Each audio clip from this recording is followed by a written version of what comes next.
I'd like to welcome all of you. My name is Andy Hahn, and I want to thank you all for coming tonight so we can learn something about life-centered therapy. So the way I'd like to start, which is how I generally start everything, is just with a brief centering practice. So I want to invite all of us just to pause for a second and shift our attention from up and out to down and in, and just to enjoy breathing. Breathing in, it's like we're opening to being alive, to deeper knowing. Breathing out, we just let our bodies relax. We let our shoulders relax. We just set an intention to let go of whatever we're holding on to and just to bring ourselves fully present. So you're here not just in your minds, but in your hearts and in your bodies, which means you get to be fully engaged, totally heart open and open-minded, which just means that we're opening up to all possibilities. And just set an intention for what you'd like from the evening. If you could have exactly what you want, uh, and then when you're listening, you can have that in mind when you're starting up with your process for the night. So I'm going to start very simply by just sharing a little bit about this work called life-centered therapy, which some of you know about and some of you don't, because I recognize some faces and a lot of you I don't know. So it's a joy to have you here. So let me start with the basic ideas of life-centered therapy. That's where I'm going to start. I'm going to talk for about 10 to 15 minutes. And then I would actually like to do a demo with somebody here. And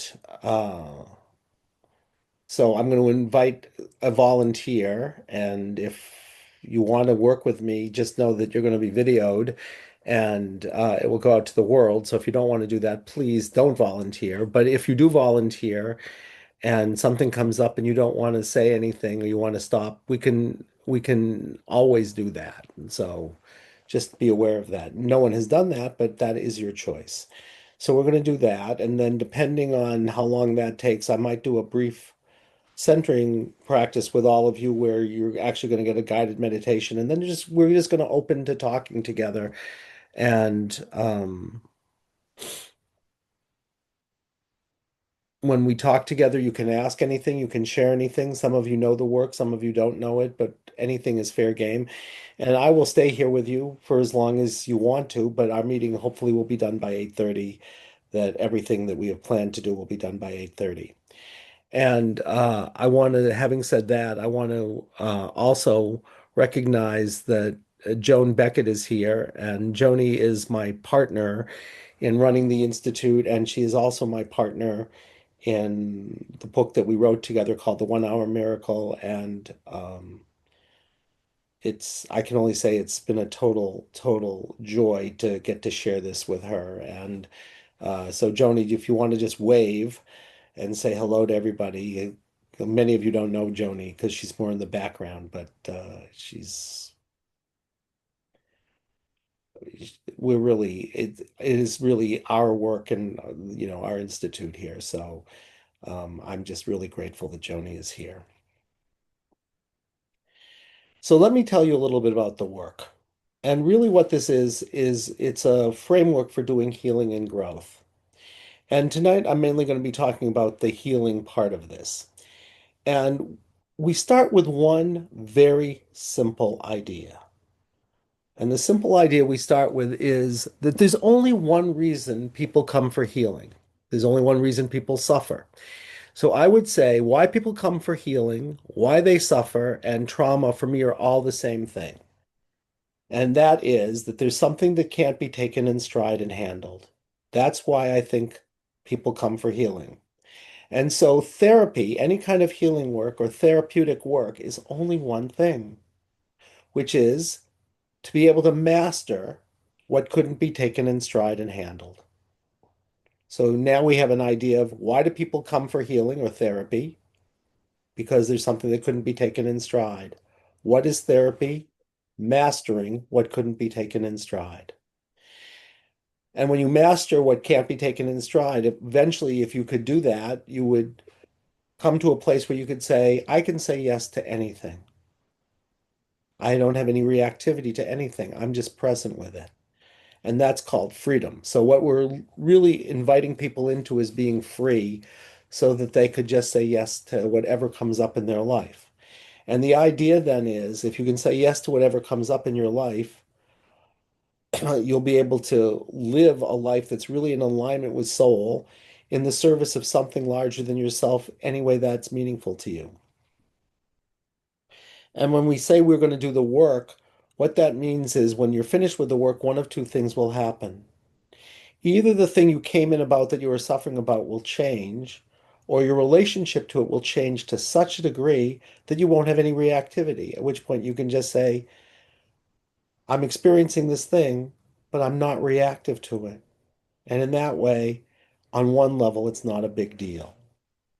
So, having said all of that, now I want to tell you how I think that happens. And it's a very simple idea, which is that when something can't be taken in stride and handled, in that moment, a dense sensation, which is a discomfort, is born. So it's a very interesting idea that every discomfort you have is on one level the story of something that couldn't be taken in stride and handled. And everything that you can't take in stride and handle has a discomfort that is an exact equivalent of that thing. And what happens is that we unconsciously identify with that discomfort and then live out echoes of it over and over again, trying to master it, which in my field, there's a word for it. It's called sucks, because you will not be happy with trying to master this thing and living out echoes of it. So let me give you a simple example that's in our book, and I'll tell you what I mean, and I'll show you how it would work. Let's suppose you're coming in because you're reactive to loud. Please unmute yourselves if you're not unmuted. If you, I mean, please mute yourselves.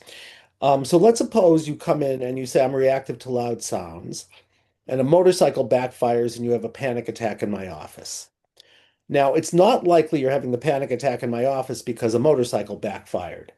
But let's make it simple, and let's suppose, because a simple case of PTSD, 20 years ago you were in a war and a bomb goes off near you and you can't handle it.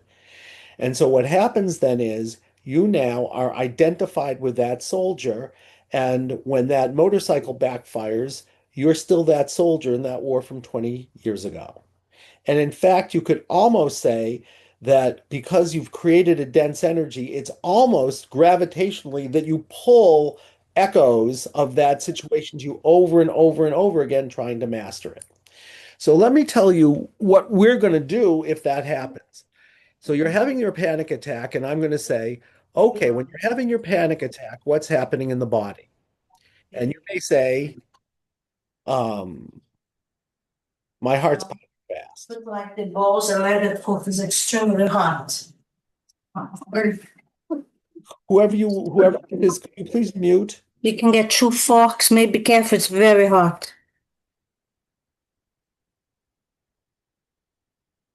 Anna, if that's you, could you mute yourself, please? Thank you. Um, so let me go back for a second.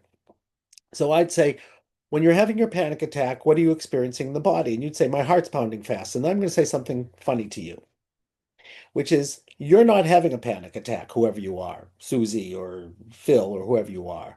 Your little toe is just fine. But someone whose name is heart pounding fast is having a panic attack. And you're unconsciously identified with heart pounding fast. So, what we're going to have you do is something very simple. We're going to have you choose to become heart pounding fast. And heart pounding fast, you could say, is like crystallized consciousness. It's crystallized energy that's taken a dense form.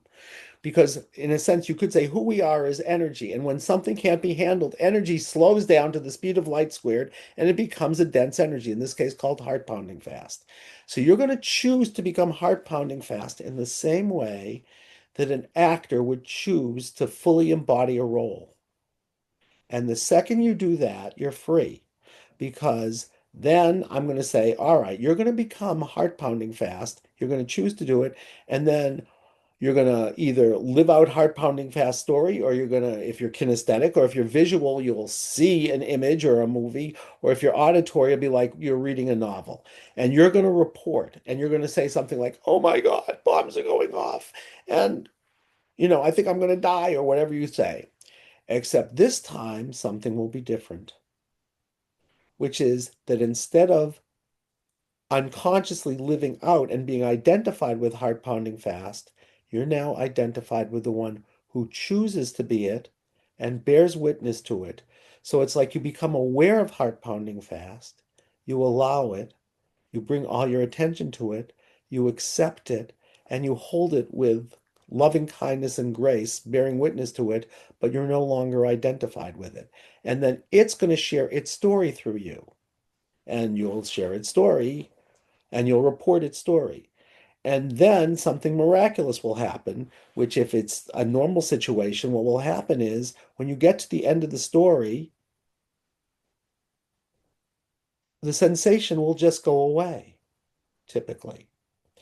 And if that's the only reason that you have a panic attack, theoretically, the next time a motorcycle backfired, you'd say, I remember what happened in that war, but I'm no longer unconsciously identified with that person. I'm now identified with the one who chose to be them and is bearing witness to them. I'm now the one who's the experiencer, not the thing that was experienced. So you could say, when something can't be handled, in that moment, this discomfort is born, and it's like it gets dismembered from the rest of you. It gets split off, takes on a life of its own.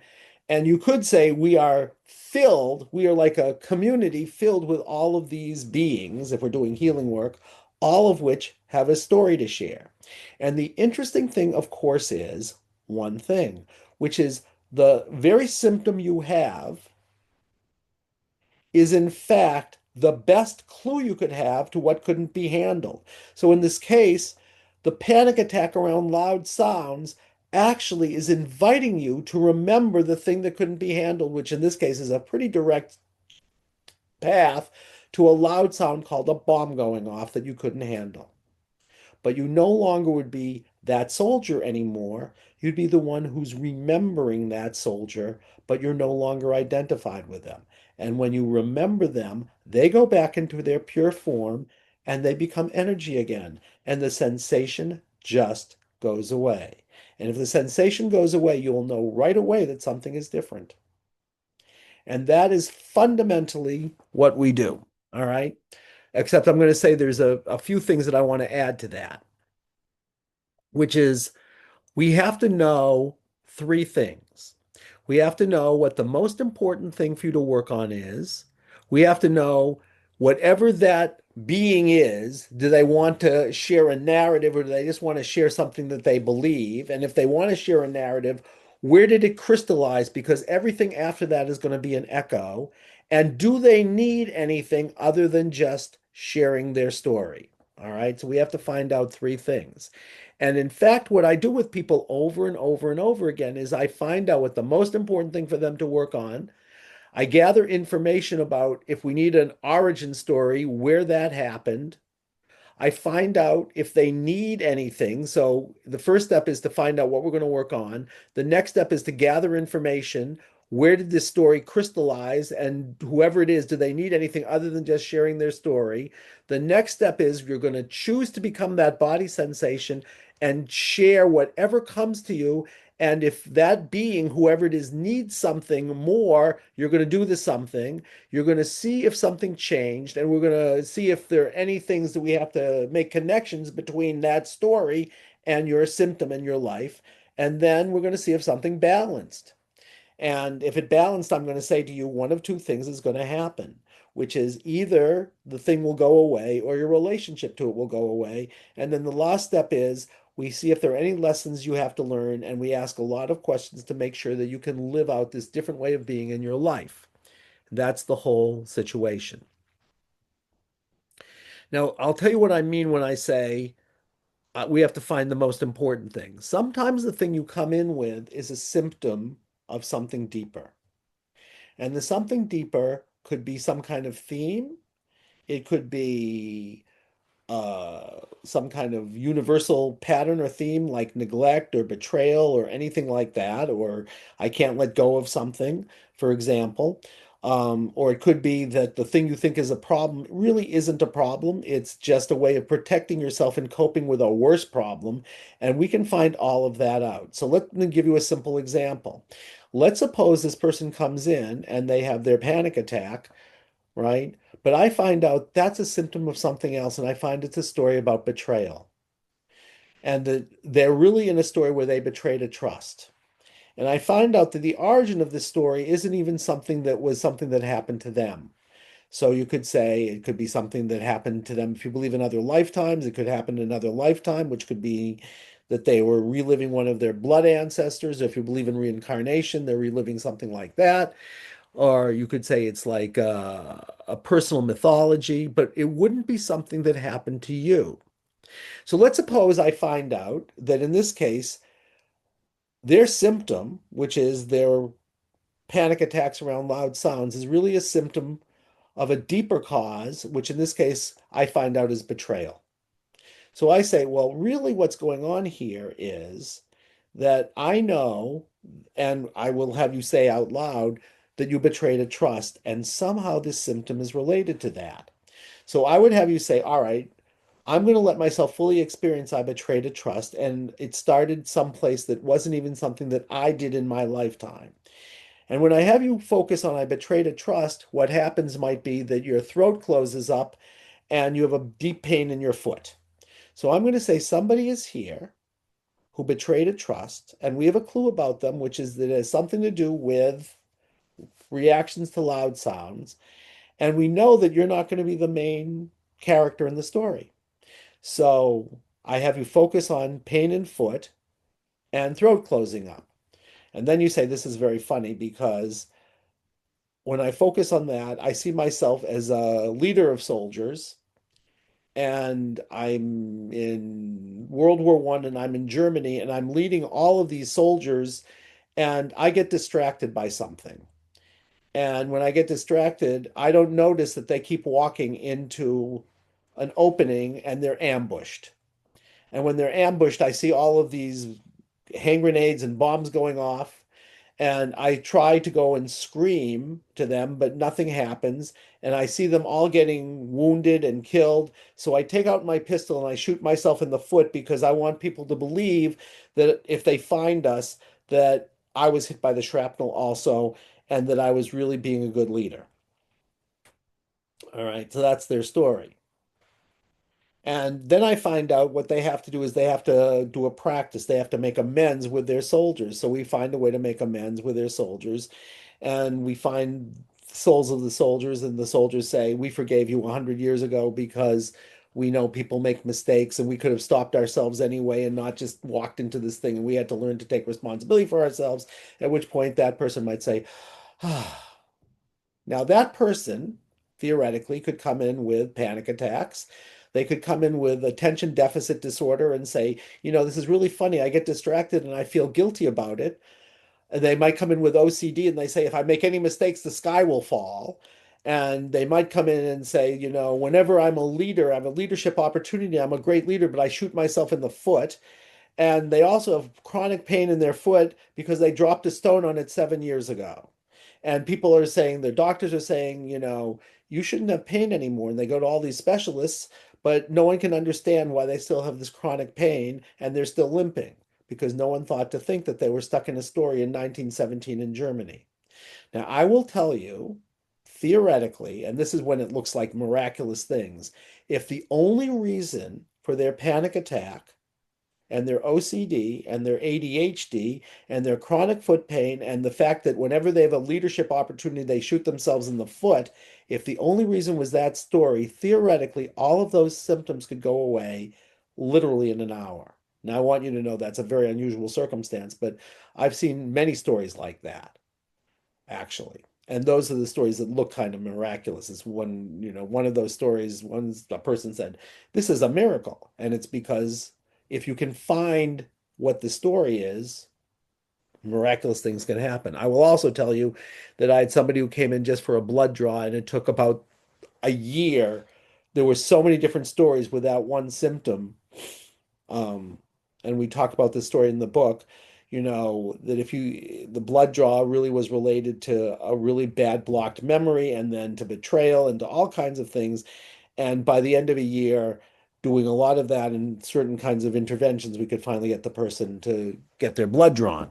All right. So we have to do a few things here.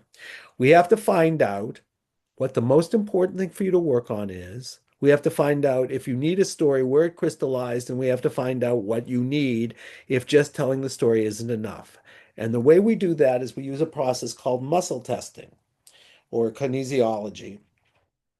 And muscle testing simply is a way of asking the body to be a means of communication for your deepest knowing. So many of you may have never heard of muscle testing, but it's a really extraordinary thing because you can get information that is really your deepest intuitive knowing that you couldn't possibly know with your conscious rational mind. But if we can ask a question, we can ask your body to be a means of communication for the part of you that just knows. And I can ask, in this case, is the most important thing to work on your panic attack. And your body will stay strong if the answer is yes. If I press on a muscle, and your body will relax if the answer is no. And then I'll say, all right, so muscle testing is suggesting that the thing you said that you wanted to work on is the most important thing to work on, or we can't work on it directly because it's part of something else. And then I can find out, do you know what that is, or do I know what it is? And I can go through a whole list of possibilities that are sort of these universal themes, and we can find out very quickly in the matter of a few minutes what the most important thing to work on.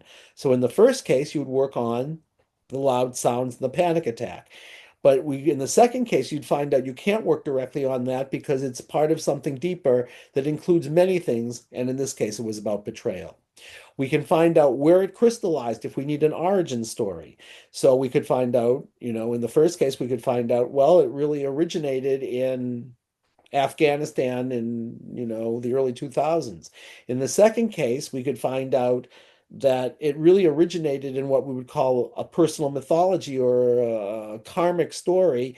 And interestingly, because this is actually based in a true story, the person found out that they had done a lot of work on what had happened with their PTSD. And they had done something called emotional freedom technique. They had done EMDR, and it wasn't really getting them a result. And the reason for that, of course, was their lesson that they learned was they said, I wanted to know what it was like for my men when they walked into that ambush. And the only way I could do that empathically was to put myself back into that situation so I would know what it was like for them.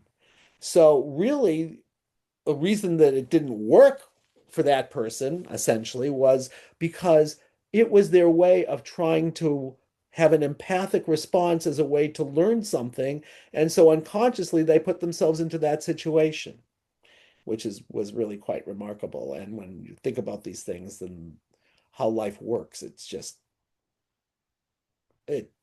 why I keep doing this work after 32 years, because you find stuff like this all the time, and it's really quite extraordinary. So we can find out what the most important thing to work on is. We can find out where it crystallized, and we can find out, does the person need anything? And then they do it, and I keep doing variations of this over and over and over again, and that's really the nature of the work.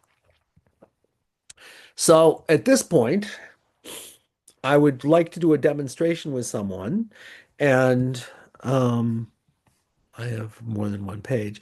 If you'd like to do a demonstration with me, the one thing I will tell you that you need to know is I can surrogate muscle test for you, because if you're in my office, I'll actually have you put your arm out and I'll press on your arm. And if the answer is yes, your arm will stay strong for most of you. And if the answer is no, your arm will relax. And it doesn't matter how hard I press, because your deepest knowing is so much more powerful than your conscious willpower that it doesn't matter how strong or weak you are and how strong or weak I am doing the muscle testing. It doesn't matter. But in this case, what I have to do is I have to stand in for you. And I have to muscle test my own body as though I'm going to be a surrogate muscle testing for you. And the way I do that, just so you can know, because I work with people all over the place, is I find you in a field in the same way that you would find a discomfort in your body. Because as soon as we identify with something, if I identify with myself, if I say, I am Andy, believe it or not, anything you identify with is a dense energy. Even I am Andy. So I can find you as a dense energy in the universal field in the same way that you could find a discomfort in your own body and say, okay, I can choose to bring all my awareness there and become it. And that's essentially what I do with you. I find you in the universal field as a dense energy, and I just choose to become that energy. And then if I muscle tested myself and I said, I'm Andy, it would say no. But if it says I'm seeing, some people I know, if I say my name is Bev, it will say yes. And then I just muscle test you, even if you're in, on the moon, and I can, spontaneously muscle test and get answers for you. So that's how, interestingly, this works. So if you would like to do a demonstration with me, please just raise your hand. And if you don't want to do a demonstration, I will do something else. And when I say raise your hand, the best way to do that would be to, I don't know.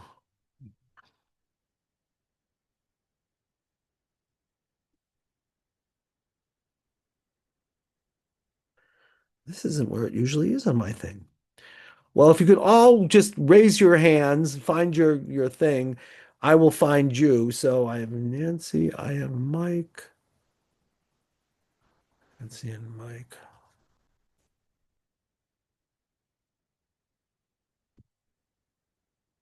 Nancy and Mike,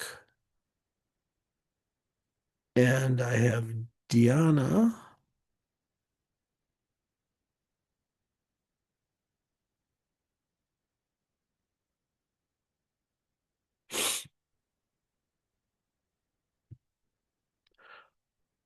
I have Julie.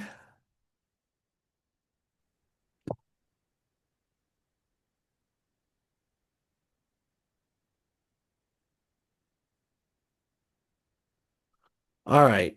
Let me see if I've got all of you who want to do this. If I have, Andy, yes, Andy, you're missing Joanna and Artemis. Joanna and Artemis. All right. So I have Nancy, Mike, Deanna, Julie, Joanna, and Artemis. Am I missing anybody? If I am, please raise your hand. And then I'm just going to muscle test who I do. You're missing David O. David O. Thank you for helping me with this, George. It's not coming up on my screen for some reason.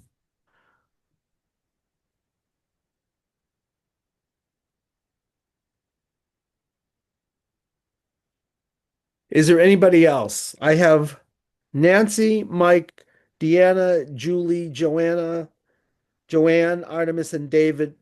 Oh,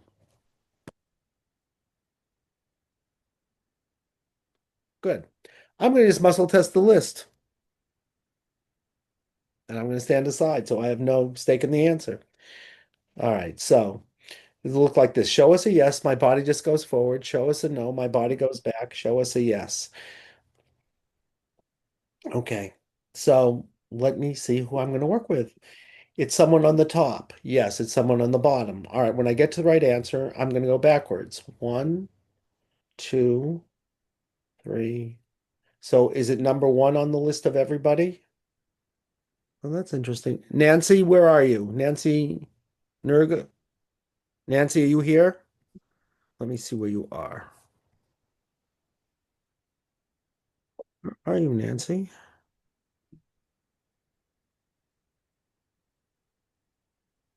I'm here. Could you Can could you put your video on if it's not? Sure. Andy, I didn't volunteer. I don't know if I hit um Okay. the wrong button. I apologize. Was any Nancy volunteering and I got the name wrong? And I'll do it again. I'm sorry. No worries. All right, I'll try again. I don't know why that happened. All right, let me find out. So it's not you. So is someone on the top now? It's someone on the bottom. It's someone on the bottom. Okay.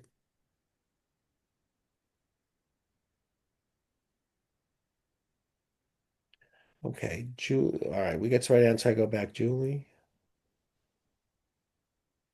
It's Julie. Julie, where are you? I'm right here. Are you let me see. You should be on the top. There you are. This is you, I think. Julie Zebra. Yes. Hi, Julie. Yes. Hi. I'm going to pin you and I'm going to go to speaker. Come on, speaker. Okay. So we're just going to do a session together. And I'm just going to ask you one question in a second. But what we're going to do is we're going to just shift for a second. All right. So we've just been talking a lot. So we're going to stop talking. And I'm just going to ask you one question in a second, which is if you could have anything at all that you would intend from our time, even if you weren't sure it was possible, what would you really desire to get from the time? That's what I'm going to ask you. But I also want Mm, to invite all of us just again to just pause and shift and take a few deep breaths. And you can do that also. So you just be here. And I'm going to ask you that question, but I want to invite you just to really just tune into a deeper part of yourself and just see what arises for you when I'm going to ask this question, and then we'll do a session together and we'll see how it all plays out. So, okay. all right. So you tell me, Julie, if you could have anything at all from our time, anything, even if it felt like it may not be possible, what would you really intend to get from our time? And you can say anything you like, and I'll just be here with you. Um, there are two things. Can I say them both? Yes, you can totally say them both. Okay, so the first one would be clarity about my life path moving forward. And the second would be to um, have greater access to the gifts and the knowing that I have, maybe to be able to access it more easily.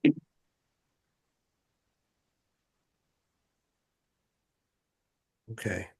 So clarity about your life path and greater access to your gifts and knowing that you have. Have I understood? That's what you most want.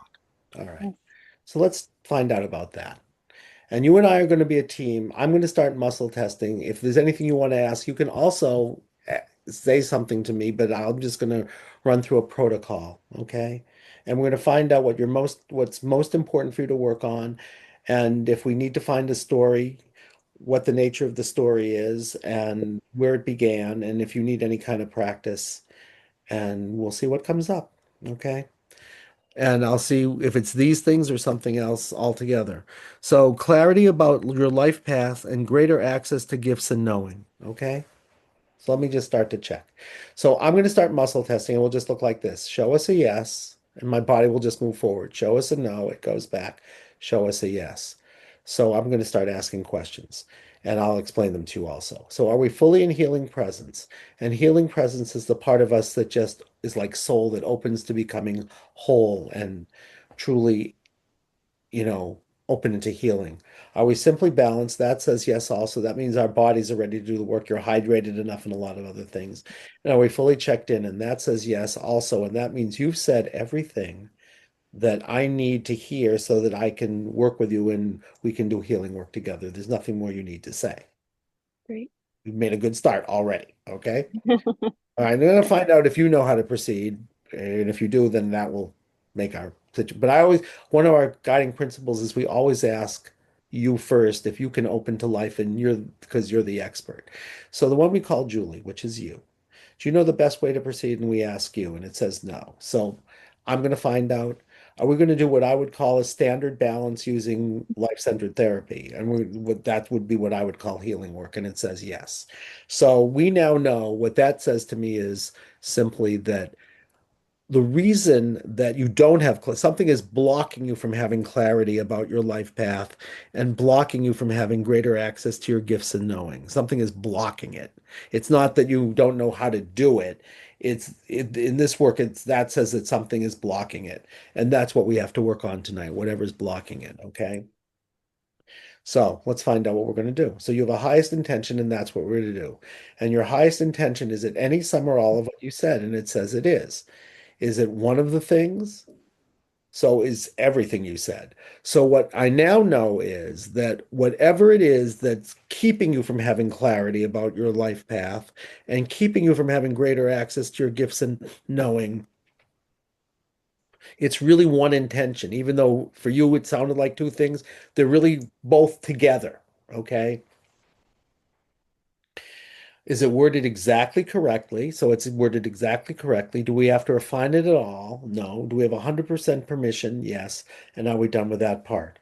So we're going to work on whatever is blocking you from having clarity about your life path and whatever is blocking you from having greater access to your gifts and knowing. Okay? That's what we're going to work on. That's what we're going to work on. So now I have to find out if we need a clue, okay, before we do anything else. So I'm going to say, are we going to work on that directly? And it says no. Now I'm going to find out, does it have a structure of one of our patterns or more than one of them? It says yes. And is there something underneath it? It says no. So we need a clue. It says what we're going to work on is what you said, that something is keeping you from having clarity about your life path and something is keeping you from having greater access to your gifts and knowing. But we need a clue about it. Okay. And the clue is typically some kind of universal theme of some kind. And I have three categories of those, and we're going to find out which one it is. The first one we call single center pattern. So is it a single center pattern? It says no. Is it what we call a triple or major energetic pattern? It says no. Is it an identity pattern? It says yes. So what that says to me is the thing you think is your problem isn't your problem. It's a coping mechanism for a worse problem. So Mm. actually, this you chose at some point not to have clarity about your life path, and you chose at some point to block your access to your gifts and knowing because if you had them, you might get annihilated. So you said, bad idea. So the best way I can cope with that or protect myself is to choose not to have them. Except there's one problem with this. I'll just be educational about it. You forgot you made a choice. So anything that looks like the original situation, you're going to make the same choice because you never said, I'm going to call off my protector. So something happens that looks like the original situation, and you say, I get killed if I, know my life path and have access to my gifts and knowing. So I'm going to just not do it. Okay. So Mhm. that's what I just found out for you. It's not that that's the problem. It's a choice you made at some point, and you're still stuck in a choice you made. We don't even know where, but we're going to find out. Okay. Mhm. And what I just asked is it's in a parallel form, which means you're doing the exact same thing now that you did in the original situation. Like sometimes people, they become like the person who traumatized them, that's why, sometimes when people get abused, they abuse somebody else. The way they protect themselves is they become like the person who did something to them. But in this case, you're living out an echo, it says, of the situation in the first place. Okay. Yeah. Okay. So now we're going to find out information about story. Let's do that. Because this could have been something that happened in your family when you were a little kid, right? And you could have said, Daddy, I'm excited about something. And he said, "Right." And you said, oh, I'm sorry. Or it could have happened in another lifetime. And so we're going to find out when you made this choice because we have to do something with it. Okay.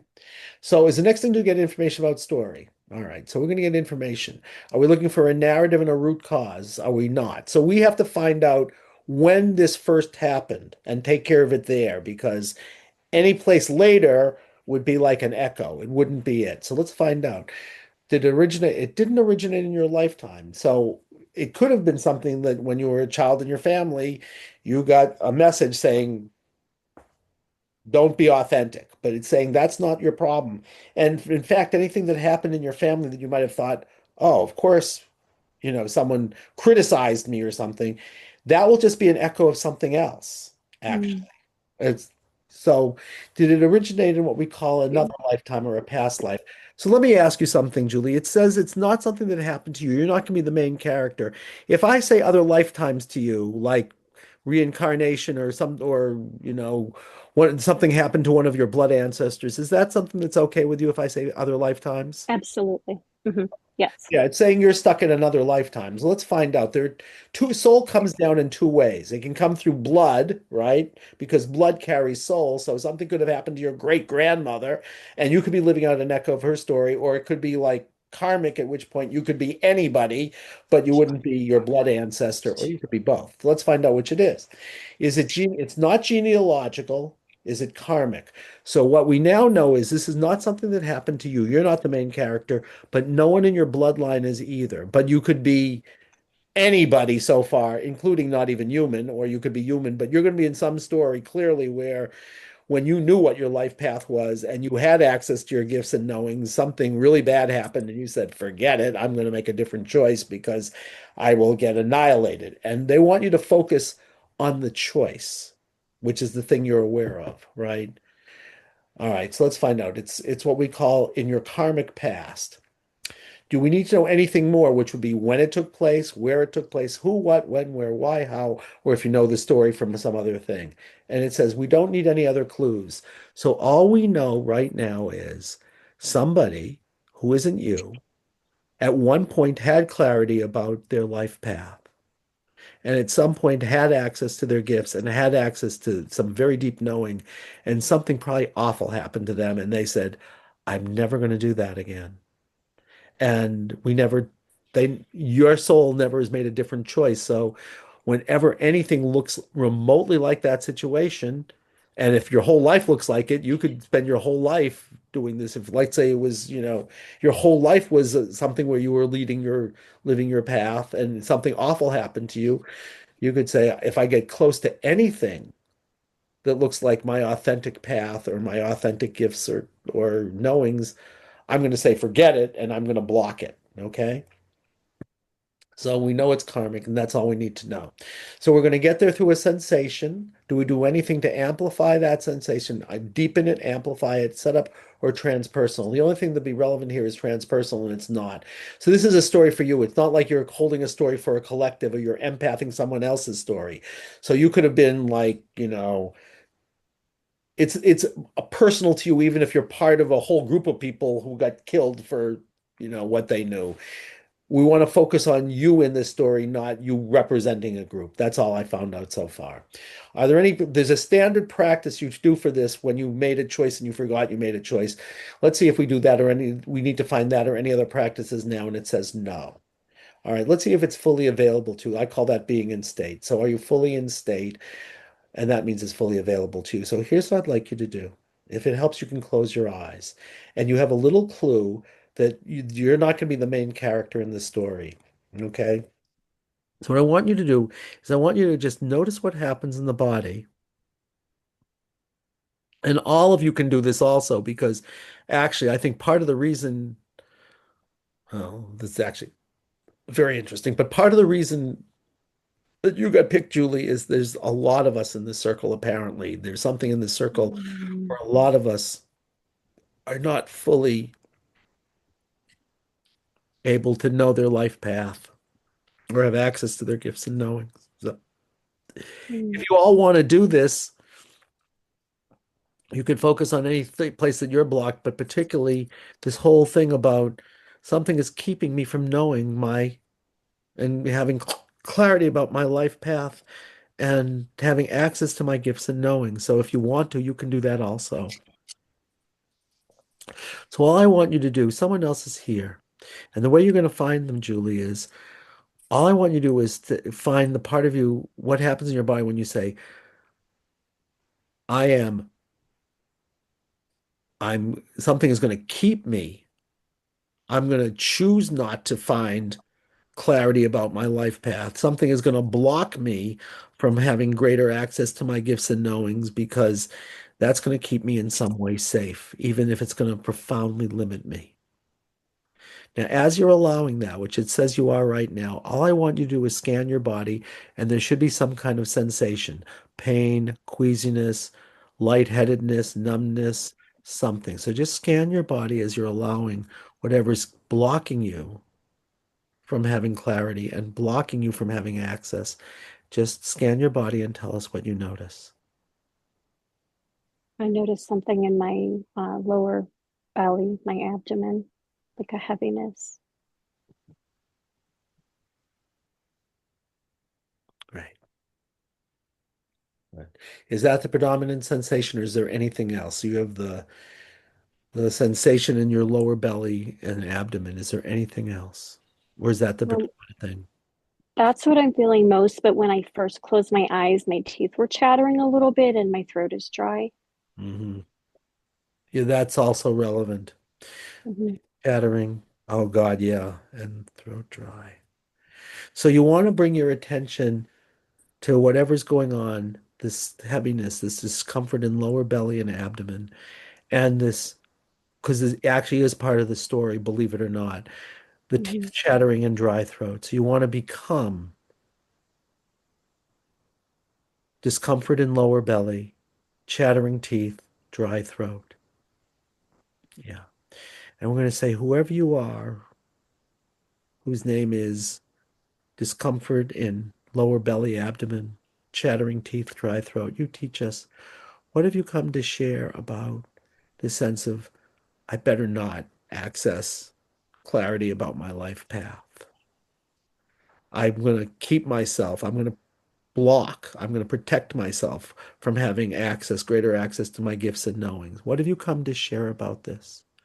Where are you beginning? What's happening? Now, you might become someone who's having literally a discomfort in their abdomen, like something's happening and their teeth are chattering and their throat is dry. Or an image might come to you, like a movie, or just a knowing, like you know what's going on and you can experience it. And we're just going to say, you teach us, what have you come to share about this? Where are you beginning? What's happening? Discomfort. My legs are shaking too, like Yeah. my thighs are shaking. Yep. I'm just going to say some things that I'm seeing. One is like being tied to something. Yeah. Strong. Yeah. Hmm. Yeah. You're tied to something that's really strong. Stay with that. Hmm. And I don't know if it's like being burned at a stake or if it's like standing on rocks, but I see like being tied to like a pole. Yeah. That's really strong. Just trust what you know, whatever's coming to you.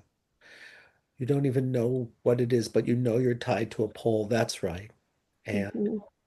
just keep sharing with us, whoever you are. Um, it's strange. I'm actually seeing like Jesus on the cross. Hmm.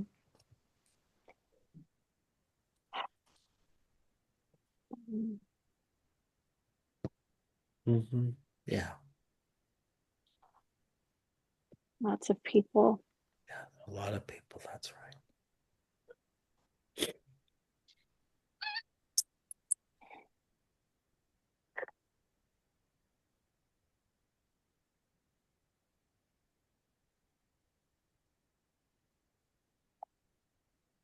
A young face now looking up at me, and it's all red.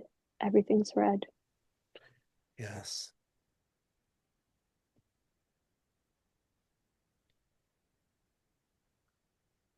Like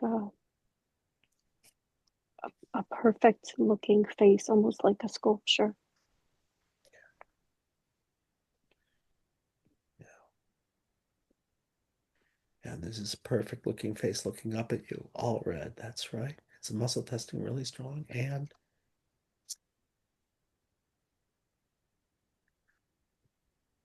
Mm.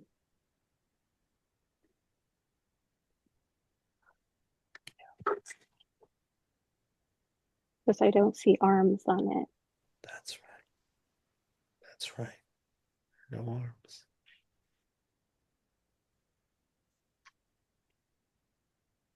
I keep seeing a crown of thorns. Yeah. Yeah. Now I see a nun.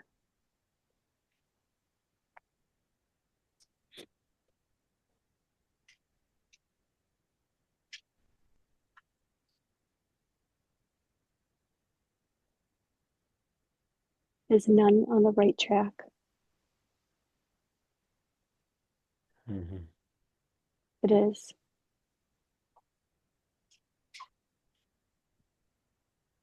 She's standing by a painting um, in like a building that's made of stone. She's looking up at it. She's kind of pointing to it. Mm-hmm.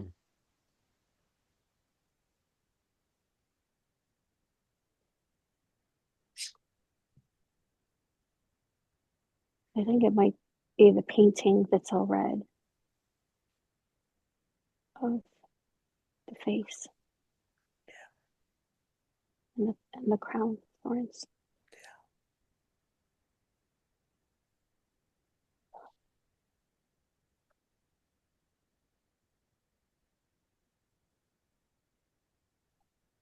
Yeah, just stay with it. Yeah, my legs are just shaking. That's right.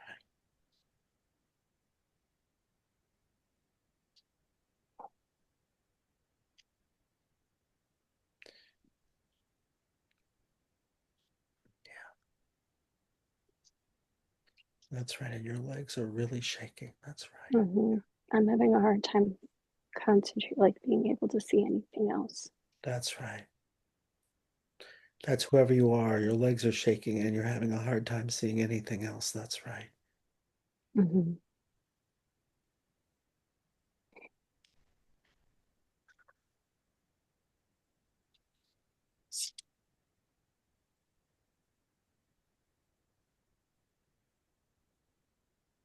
Yeah.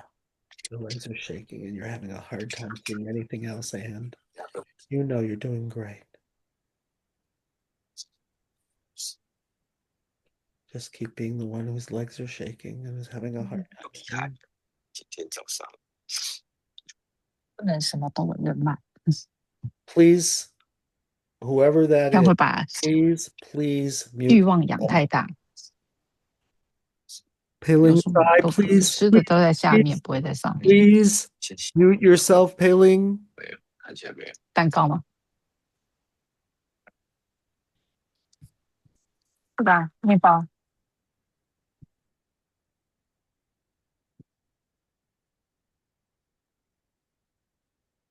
And Kneeling in a chapel, yeah. and there are votive candles that are flickering. They're red. Mm-hmm.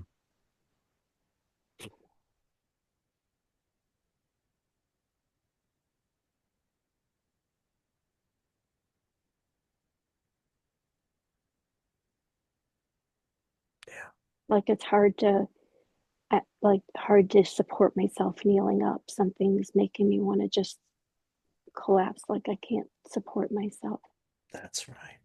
I don't know if it's fear or grief or something. If something is making it so you can't even stand up, Mm-hmm. you're afraid or you're really grieving, and just trust what you're knowing, everything, you're in the right place. Mm-hmm.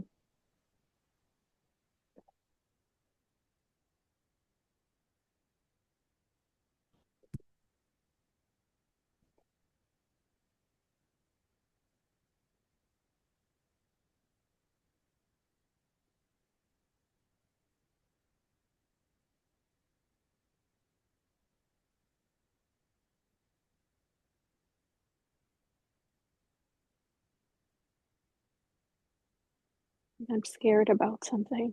That's right. I'm scared of getting in trouble about something. That's right.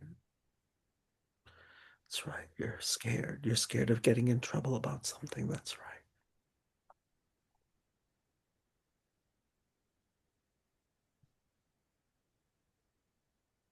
It's cold. Yeah. That's right. It's really cold. You're really cold. Mhm. Yeah. I feel like I did something wrong. Yeah.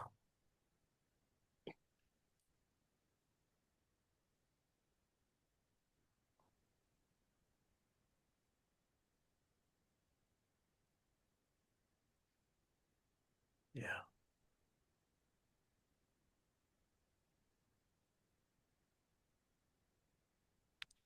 And then I'm outside of a confessional, I think, and there's a man who's dressed in robes, um, like reddish or purple with black, and a like a beanie hat, Mm-hmm. like a religious figure, male figure, Yeah. kind of stepping out towards me. That's right. And I think I'm kneeling on the ground, or and I'm begging him for something. And my hands are, I'm like wringing my hands. Yeah. I'm on the ground on the stone floor. Yeah. He's very angry. He's Yes. wearing glasses. He's looking at me with sneering at me. That's right.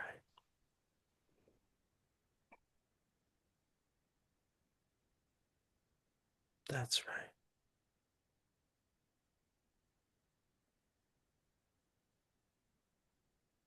Yeah. Hmm. He kicked me. That's right. Hmm. Yeah. It's like he's kicking me That's right. He's kicking you. over and over. That's right. Hmm. I'm just trying to protect myself. Yeah.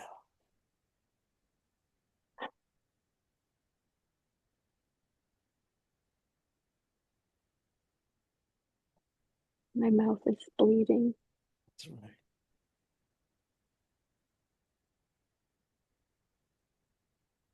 Hmm. Yeah.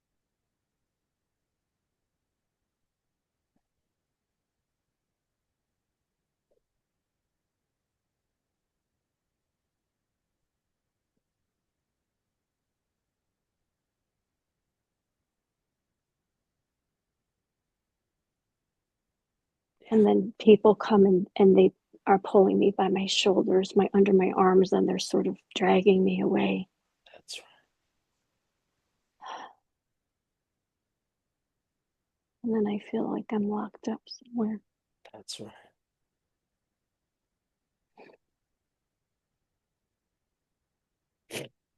behind bars.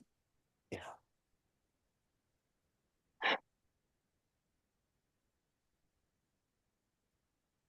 That's right. You're doing great. Stay with it. Mm.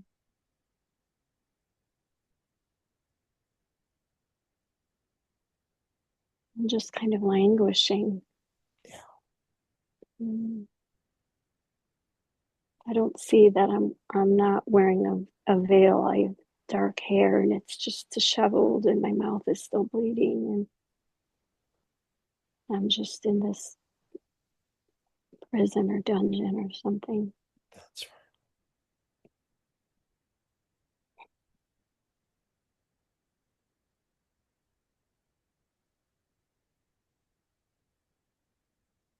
Yeah.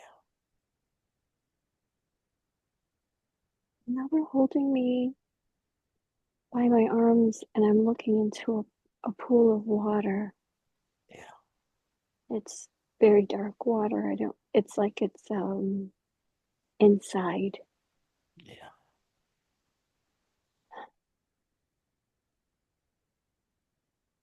I think they're maybe going to throw me into the water.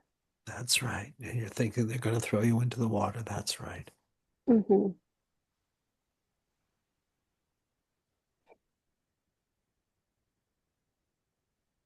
Yeah.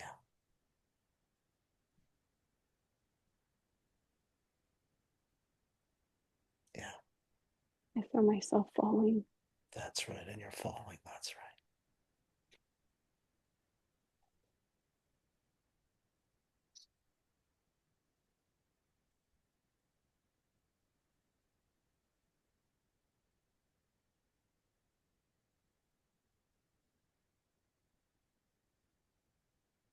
Shaking stopped. I think that's it.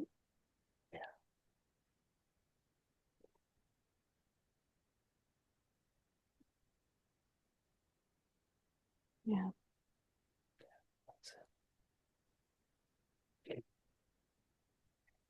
Let's find out. You have the whole story. It says you have the whole story. Let me see if there are any practices, because you may need a practice, but I'm going to find out for you don't need any practices. That's very interesting. Um, so we have the whole story, and you don't need any practices. Do we have to make any connections between that story and what's keeping you? I mean, it would seem fairly obvious what's keeping you from having clarity about your life path and access. We don't. Let's find out if you balanced it. Let's find out. Did you balance the original intention 100% on all levels? It says you balanced it. Shall we check the levels? Nope. Shall we check your intention? No. Shall we check your field? All right, here's how we're going to know. Because I'm a little surprised that you didn't need a practice, but it says you didn't, and it either means you're going to need it later, or you don't need it at all. But the way we're going to know is it says we're to check your field. So tell us what happened to the sensation in your abdomen and your chattering teeth and your dry throat. See how you feel now. It's gone. It's all gone. Yeah. Yeah, that's really good. Mm-hmm. Okay, let's find out. That's all gone. So that's done. Are there any lessons to learn? There are lessons to learn. They come through you, they come through me. Oh, find out how many or what. Apparently, I would just tune in. Apparently, you've learned some kind of lesson here, and it says you have to speak it out loud. So I would just get receptive, like to life, and to you, the part of you that just knows, that has access to your gifts and your knowing underneath that story, and just see what lessons have come to you.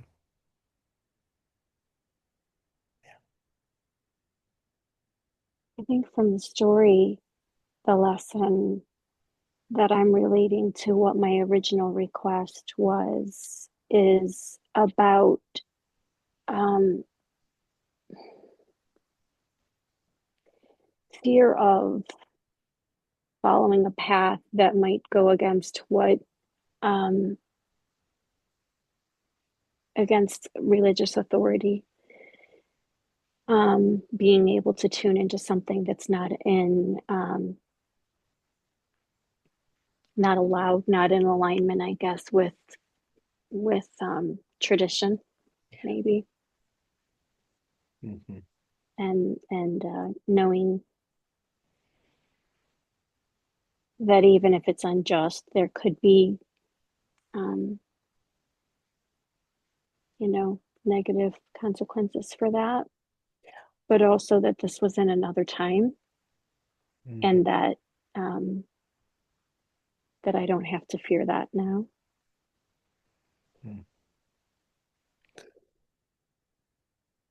All right, here's what I'm going to invite you to do, because you actually, most people would have needed a practice, but I'm getting that you need one. I want you just to go inside, which is really what was underneath. It's saying for me to invite you to do this now. Go inside, and you could say the one of you that was courageous about following a path and was saying, I'm going to be authentic and be true to myself and really own my gifts and own my knowing and have clarity about what's true for me. You could say that one was hidden underneath this other stuff. So I want to invite you to go. You should be feeling a little bit more spacious right now because you had all that dense energy. Go into the spaciousness and find the one who's been sort of was hiding behind the other one and was hidden to you a little bit. And just find the one who does know and does have clarity about your life path, what's true for you, and does have access to your gifts and knowing. Just go into the spaciousness and find that one and tell me what you find. Mm, it's beautiful. I'm just seeing this image of this woman, and she's just glowing and sparkling. Yeah. Mm, All right. Now, here's what I want you to do. I want you to put your hand very lovingly on your body where you have a sense that this woman is who's glowing and sparkling. Just put your hand on your body. Yeah. Now, I want you to invite her to come out and touch your hand and expand forward and back and left and right and up and down until she fills you fully and you are her. And you get to be this woman who is glowing and sparkling, and you get to learn all of what you've learned since that story. So not only are you her, but you've gained a lot of it's like you get to have all of the lessons you've learned over all that time. Just tell us when you're her, that you are the glowing, sparkling woman, which is your birthright, really.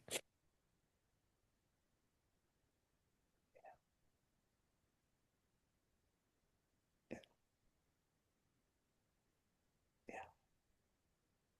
yeah. Hmm. Yes.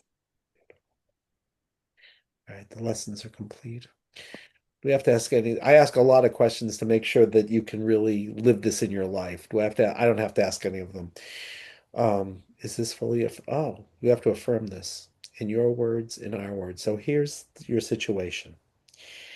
You didn't have full access to her, which was apparently the main reason you weren't able to have clarity or really have access to your gifts and to your knowing. Now it says you could make a different choice now, but you have to do it. And if you do it, it's almost like you're making a covenant with yourself and with life, and that you're willing to live a life of being that woman. And it says if you want to do that, it's like you have to make that covenant out loud from your heart, whatever you be agreeing to. If you say, yeah, I want this to be, and you have to do it in your words out loud, and Mm. I'll bear witness with you. So when you say a covenant, is it a vow? Is it a promise? Yeah, something like that. It's like you're affirming, you're saying, I'm saying yes to this, based Yeah, okay. Okay. whatever words are true for you. Okay.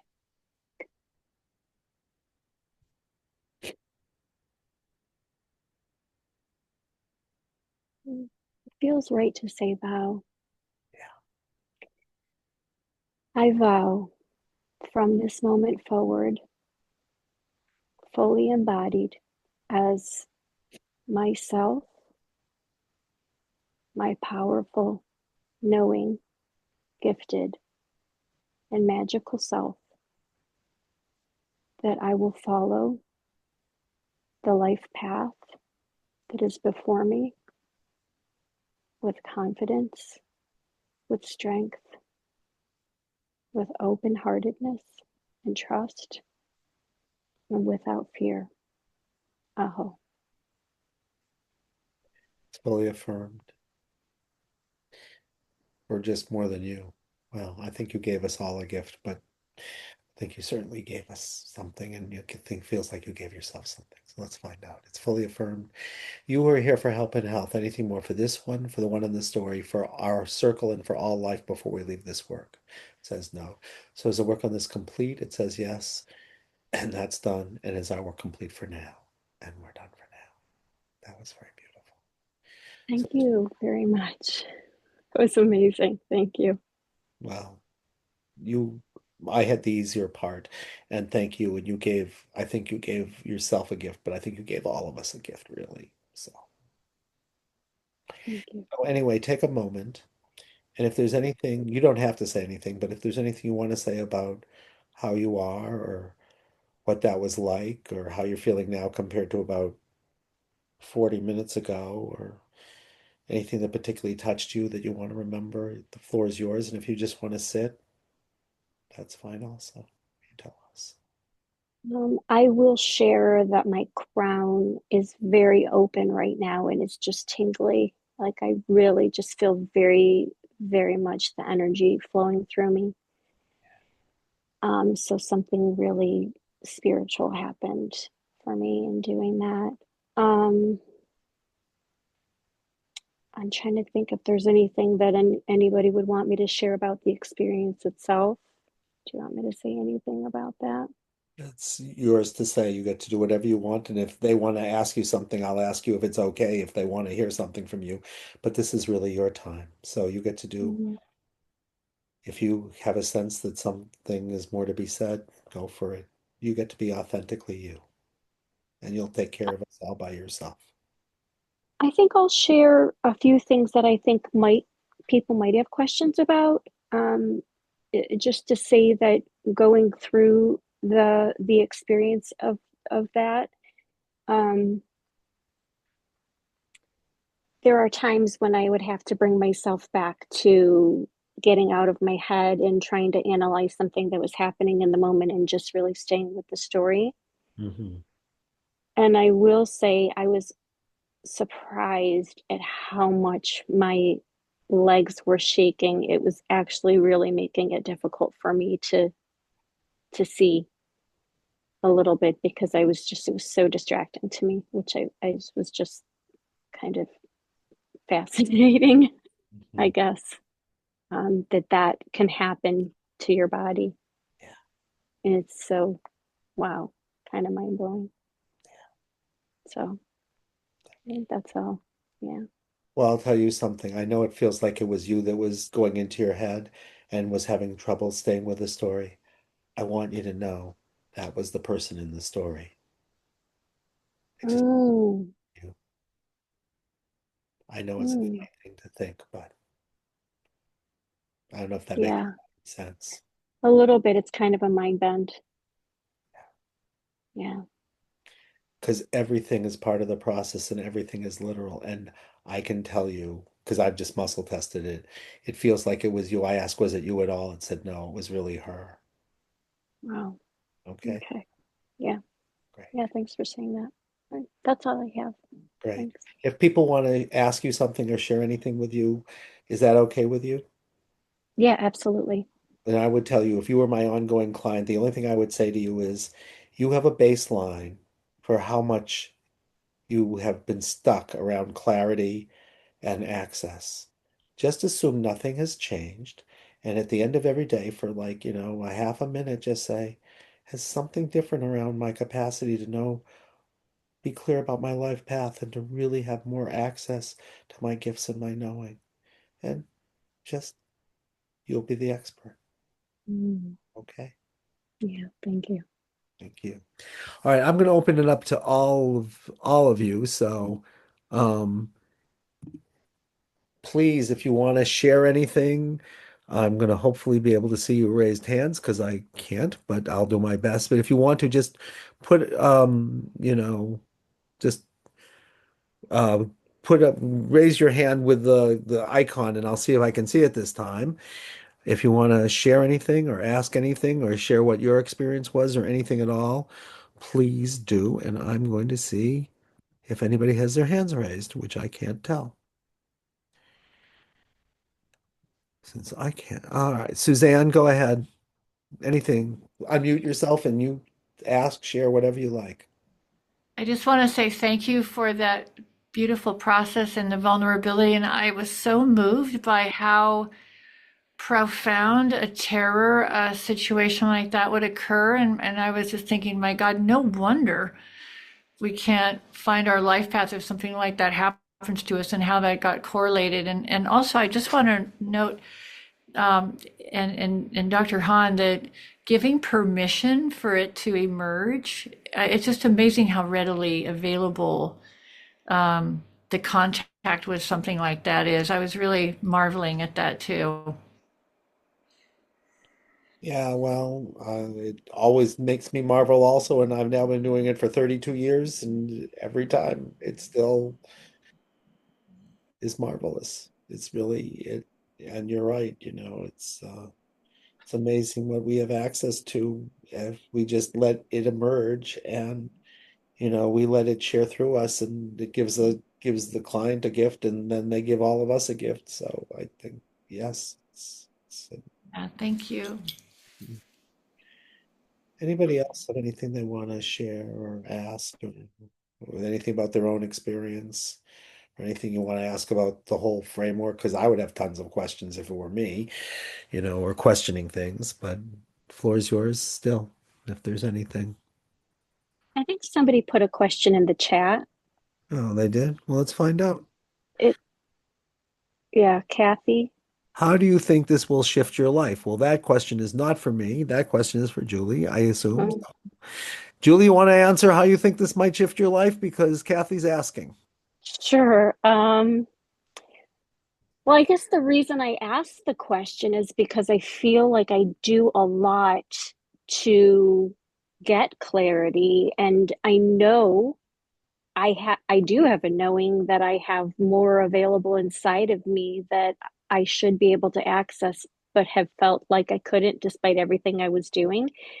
Um, so the shift then would be a complete difference from what I had been feeling before. I feel like that's available to me now, and that subconsciously, Dr. Hahn said, that if there was a block there, if the block is gone, then I can move forward in a way that I maybe thought I was before, but I wasn't.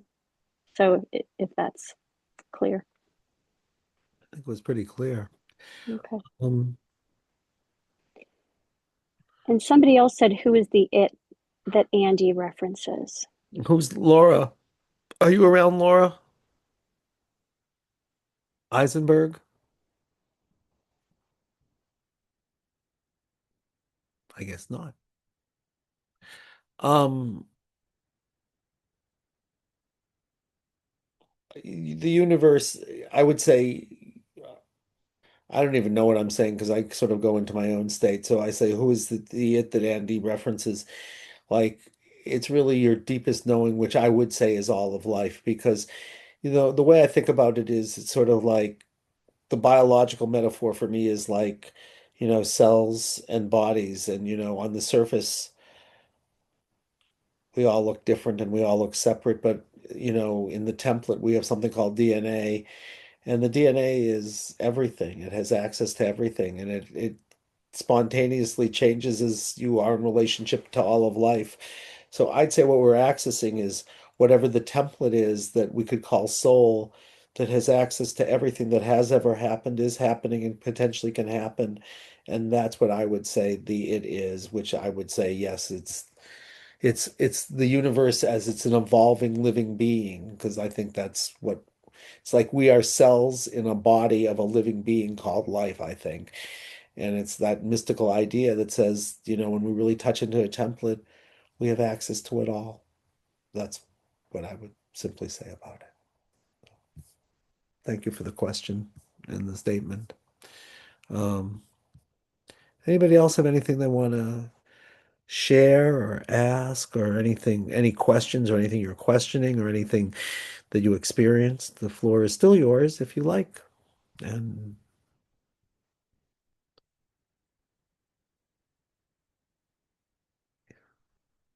if you do, please tell me. I mean, unmute yourself and say something if you want to. And if you don't, that's fine also. But I'm having a little trouble tracking. So if there is anything.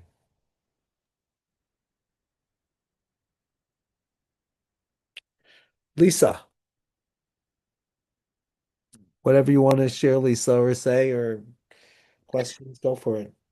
Hi, thank you for this introduction to the therapy. My question is, I've tried EMDR, and one therapist said I needed to do more verbal processing, and the other therapist, it didn't work very well. I don't know if she just didn't have the experience or something. But anyway, I'm just wondering what's the difference if I tried your therapy compared to, say, the EMDR.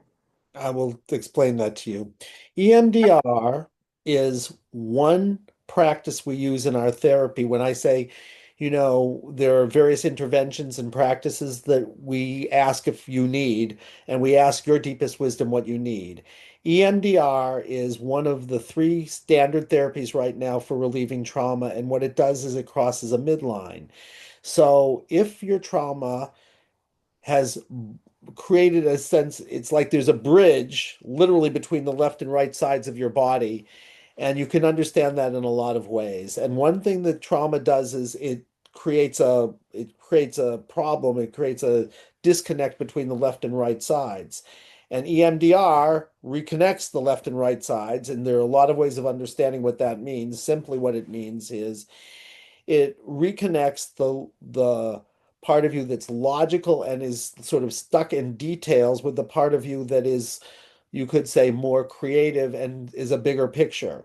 And if those two things are disconnected, you're going to have a problem. And EMDR resolves that problem. It resolves sort of being able to bring together the part of you that can assert and the part of you that can receive. So it's a very powerful practice, but it's an intervention-based practice. What I'd say is what I'm doing with people is I'm finding where they're stuck and I'm letting that aspect of their being that I think has a life of its own share. In this case, like it shared a story. I'm not talking to Lisa, I'm talking to somebody else who's, in a whole different time. And it's not, you couldn't even say it's a part of, you couldn't say it's a part of Lisa. You could say it has its own life that Lisa becomes aware of in the here and now. So EMDR would potentially regress you to a place where I'd say we're not regressing you at all. You're discovering something that's here that's waiting to be revealed. And we can ask it what it needs if it needs more than just sharing its story, which in this case it needed something, which was to find an authentic self. And we can ask it, do you need EMDR? And if it says yes, we'll say, okay, then what we're going to do is we're going to start doing EMDR, which you can do in a lot of ways, but it's basically you're going to cross a midline, right? And you're going to tap while you tell a story. But it might say you need something else called emotional freedom technique, or it might say you need something else called unwinding frontal occipital holding, or it might say you need to channel light. So I'm going to say that EMDR is an unbelievably powerful intervention, but it's an intervention. And in that way, you could say this is a whole framework that includes practices, one of which is EMDR. So that's what I'd say about it. Did that help?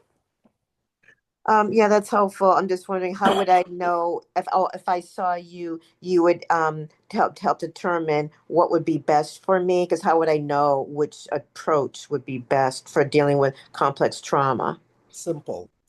I would say you're going to come in with an intention, whatever the complex trauma is, it's going to show up in symptoms, and you're going to say, Andy, if I could have anything, this is what I want. Okay. And then we're going to find out whoever it is that's stuck and where they're stuck. And then what we're going to do is we're going to ask life to reveal through you what it is that whoever it is that's traumatized needs the most.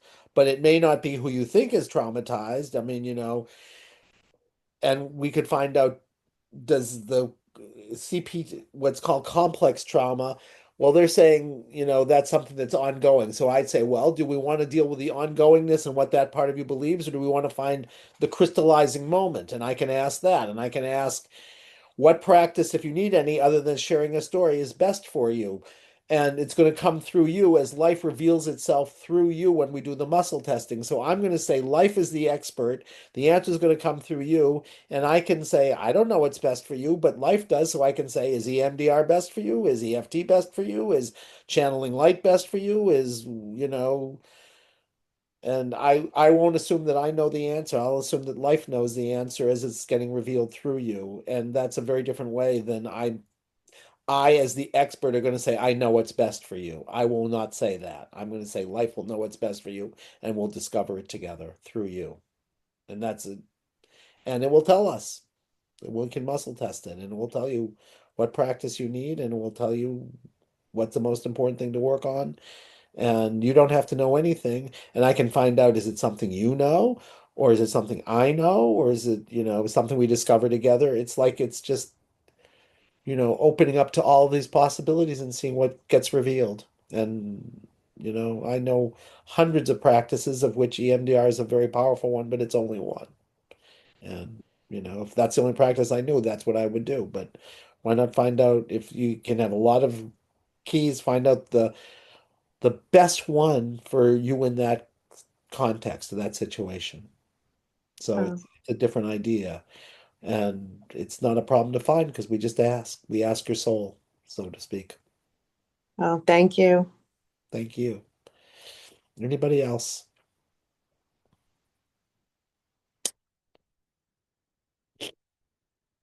Well, what I will say to you then, because we're coming towards our end, is a few things. The first is that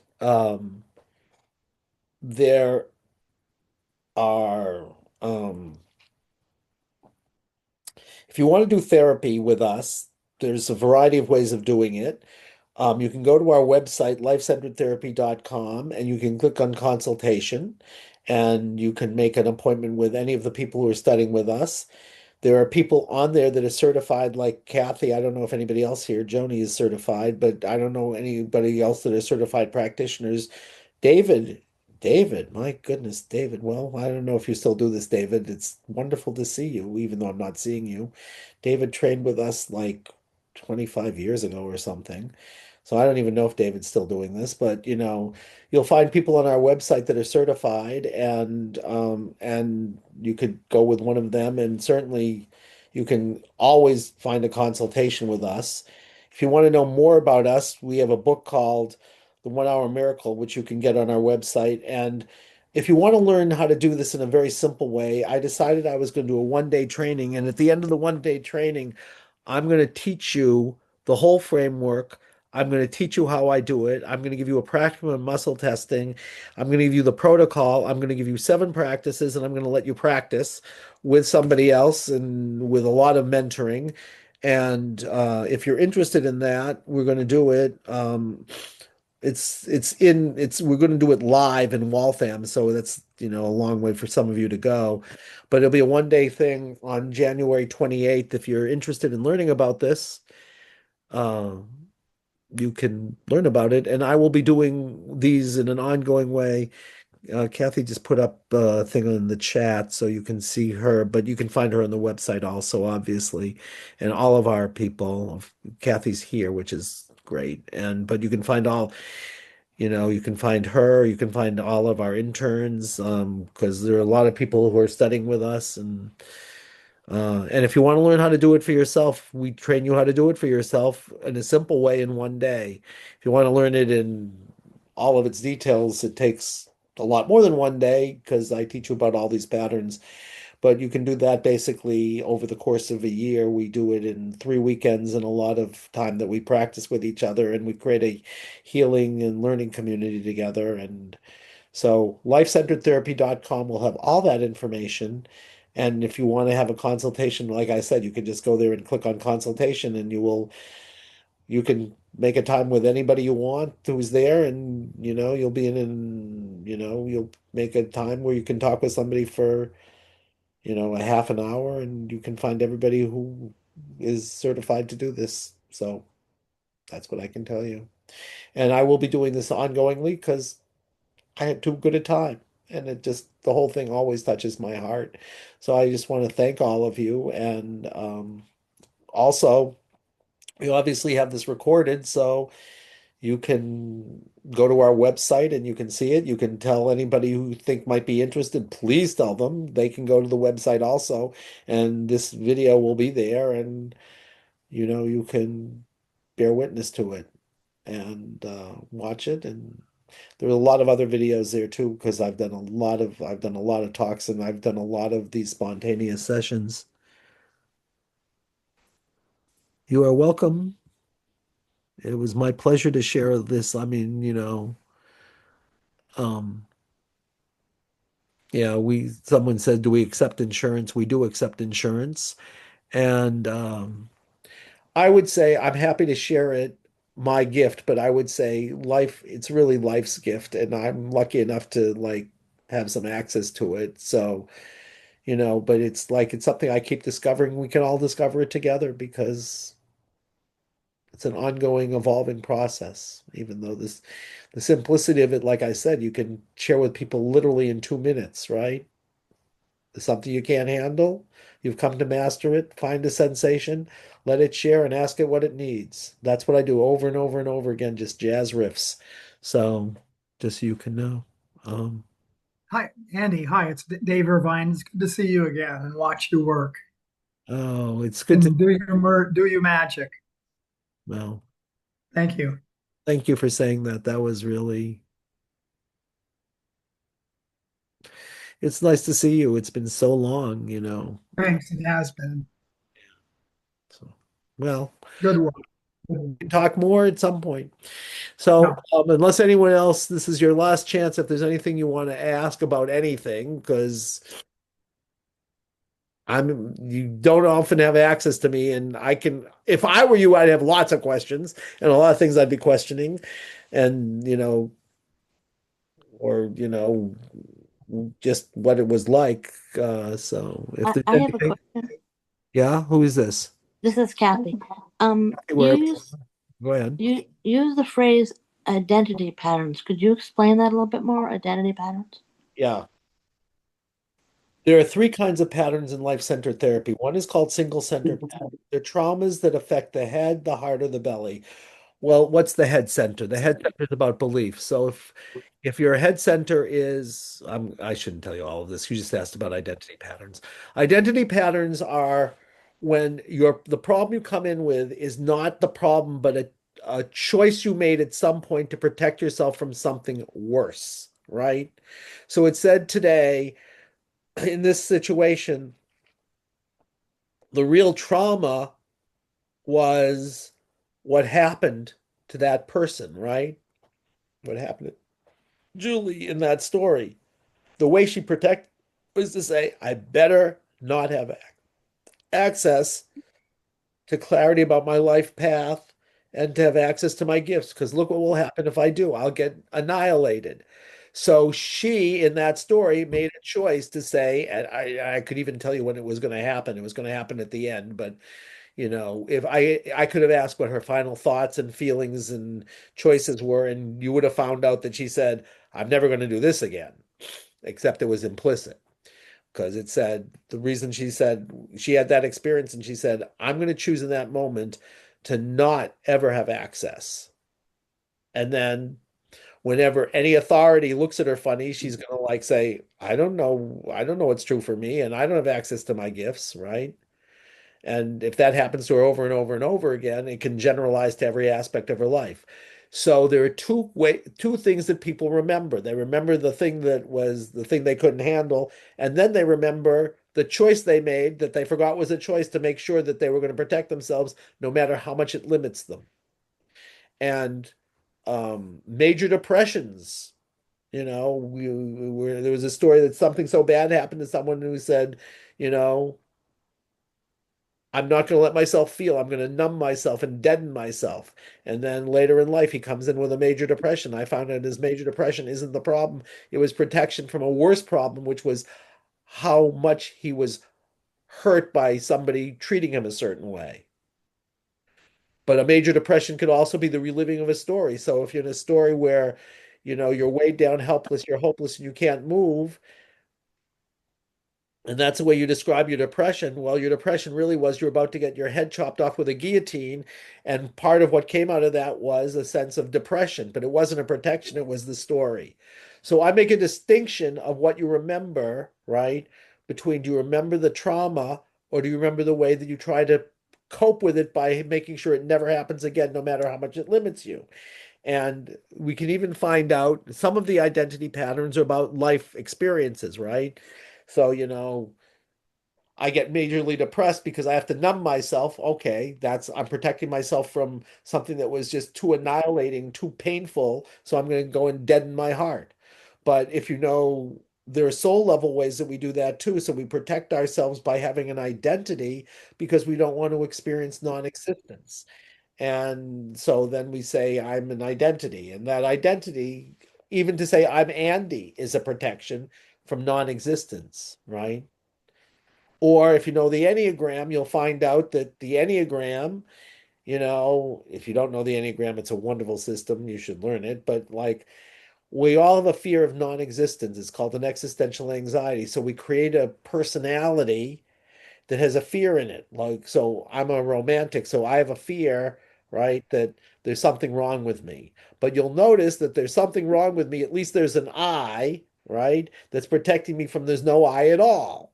So that's an identity pattern. But then I have to protect myself from there's something wrong with me by saying I'm special. And that would be a way of protecting myself from the fear I have that there's something wrong with me, which is its own fear, but that protects me from non-existence. So I would say our personalities are a protection to keep us from experiencing a fear that is a compulsion, and then we're stuck in our personalities. So we have to be good, or we have to be worthy, or we have to be successful. Why? Because we're afraid of being a failure. But being a failure protects us from no identity at all. And those are identity patterns, and they're all about how we protect ourselves, if that makes any sense. It does. Thank you so much. Anything else?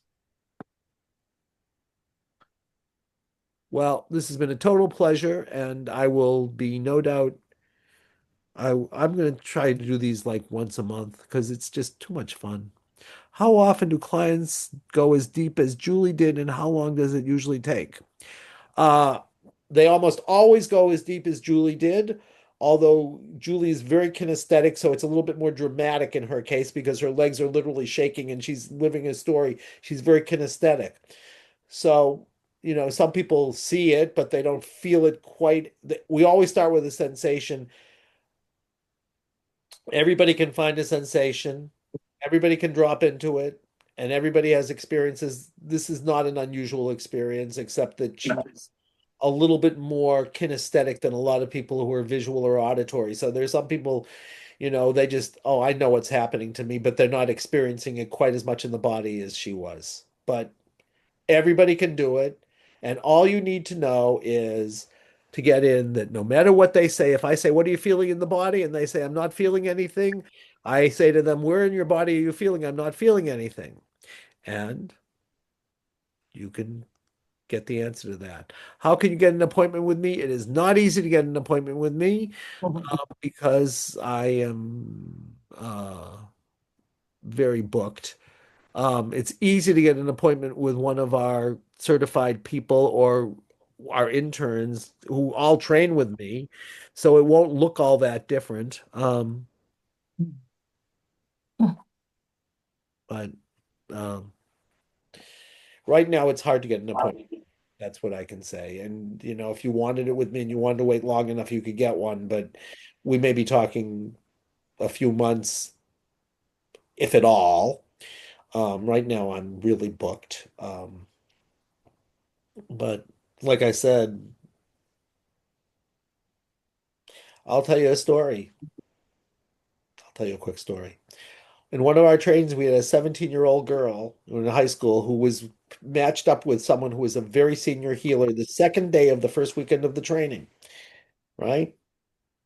The person looked at me. She was like in her late 40s. She looked at me like, you're sending me off with this high school student? I said, uh-huh, because I muscle tested it.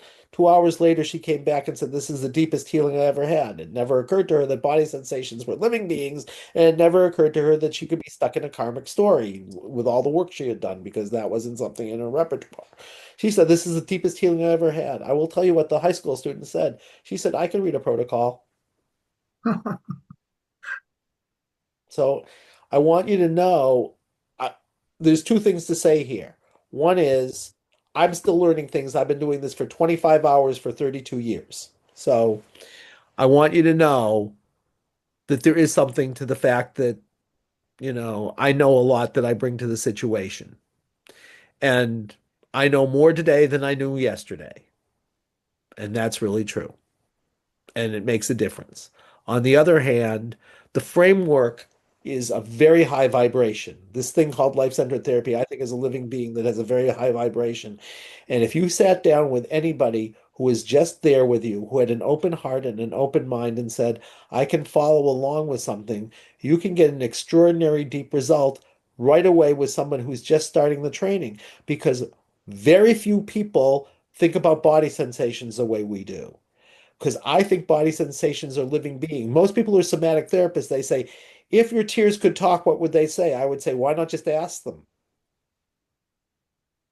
They're not your tears. They're tears. That's their name. I want you to know, if someone says, if you're the pain in your stomach could talk, what could it say? I'd say, if I were pain in the stomach, I'd say, why are you asking them? Why not ask me? And it makes an enormous difference if you talk directly to the one who has the problem as opposed to the one who is holding the one who has the problem but has no idea what they're saying because they will mediate it through mind. They will try to figure it out. What would the tears be saying? No, tears, what are you saying? I want you to know that little difference. If you want to take one thing from this, I would say find a body sensation, choose to become it from the inside out, and ask it what it has to share and assume you don't know. And ask it what it needs. And I will tell you, if you just did that, you would get a better healing than you would with pretty much anybody who's talking about things. Because they're trying to talk about things to get you into the body. I'd say, why not just start in the body? It makes life way better, but that's me. And so that's what I can say to you. So, and if you want to reach out to me, and I'm happy to answer any questions. And it's like I will tell you I supervise everybody, but you guys, anybody can reach out to me and ask me anything. Okay. You guys are really, it's been such a joy. Anyway, having said that, thanks again. This was an amazing experience. Thank you, Julie. You gave us, I want you to know, Julie, you gave, um, it was an amazing experience because you gave us a great gift. I want you to know. You may have given yourself a gift, but that wasn't just for you either. And if you want to know, thank you, Andy. You're welcome. Um, how can you get an appointment with me? Well, you can always reach out to me. I'll just tell you it's going to take a while, but that's up to you. Okay. So go to our website and I respond to people. So that's what I can say. So I want to thank you all. If you want to learn this, come on the 28th. If you want a session, go to our website. And if you want to ask me anything, feel free, and I'll do this again probably in a month. And having said all of that, I want to thank all of you and say, for now, I so appreciate you coming because, I'm selfish. I love to share this with everybody because there's a lot of suffering in the world, and I think there's a way that we don't have to suffer as much. And I don't think it's even that hard to explain. So share it with your friends. Say, find a body sensation, choose to become it from the inside out, and just get receptive and say, what have you come to share with me, and what do you need? And watch what happens. Then it's just a question of like elegance. The pure form, that's all I do. I just happen to know that in this case, it was from another lifetime and it was a protection. So I'd say, if you really want to focus on that body sensation, let go of any assumptions, expectations, beliefs you have, and just say, okay, I'm open. I'll open to anything. I'm open-minded. I'll let go of everything I believe and just ask you and see what comes to me, even if it seems strange. And I will tell you, worlds will open because life is always trying to teach us. We just think we know better. So I'd say, stop thinking you know better and ask it and watch what happens. It's really, something. I'm glad you thought it was worth it. All of you. Good. So thank you all. And this will be on our website. You can get it. You can see it. You can come. And I'll do this again soon because this was just great. So thank you all. Because if you hadn't come, of course, I couldn't have shared it with you. So you gave me a great gift. Having said that, I wish you good night. Thank you. It was nice meeting you. Thank you. Thank you.